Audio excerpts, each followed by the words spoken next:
बिस्मिल्लाहिर्रहमानिर्रहीम, अस्सलाम वालेकुम। वेलकम टू माय चैनल दावत इस्लाम। मैं हूं आपका दोस्त शफकत अली ऑफिशियल। उम्मीद करता हूं कि आप सब लोग ईमान के आला दर्जे पे होंगे।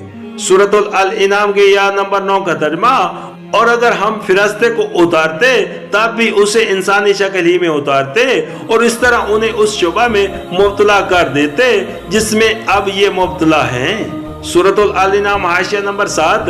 ये उनके एतराज का दूसरा जवाब है। फिरस्ते के आने की पहली सूरत ये हो सकती थी कि वो लोगों के सामने अपनी असली गैबी सूरत में ज़ाहिर होता, लेकिन ऊपर बता दिया गया कि अभी उसका वक्त नहीं आया।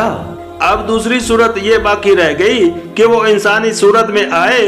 उसके मुतल्लिक फरमाया जा रहा है कि अगर वो इंसानी सूरत में आए तो उसके मामूर मन अल्लाह होने में भी तुमको वही इस्तबा पेश आएगा जो नबी करीम सल्लल्लाहु अलैहि वसल्लम के मामूर मन अल्लाह होने में पेश आ रहा है। सूरतुल अल इनाम के या नंबर 10 का तर्जमा, नबी करीम सल्लल्लाहु अलैहि वसल्लम तुमसे पहले भी बहुत से रसूलों का मजाक उड़ाया जा चुका है, मगर उन मजाक उड़ाने वालों पर आखिरकार वही हकीकत मुसल्लत होकर रही जिसका वो मजाक उड़ाते थे। सूरतुल अल इनाम के या नंबर 11 का तर्जमा, इनसे कहो जरा जमीन में चल फिर कर देखो जुटलाने वालों का क्या अंजाम हुआ है। सूरतुल अल इनाम हाशिया नंबर 8, यानी गुजरी हुई कौमों के आसार कदीमी और उनके तारीखी अफसाने शहादत देंगे कि सदाकत और हकीकत से मुंह मोड़ने और बातिल परस्ती पर इसरार करने की बदौलत किस तरह ये कौमें इबरतनाक अंजाम से दो चार हुई।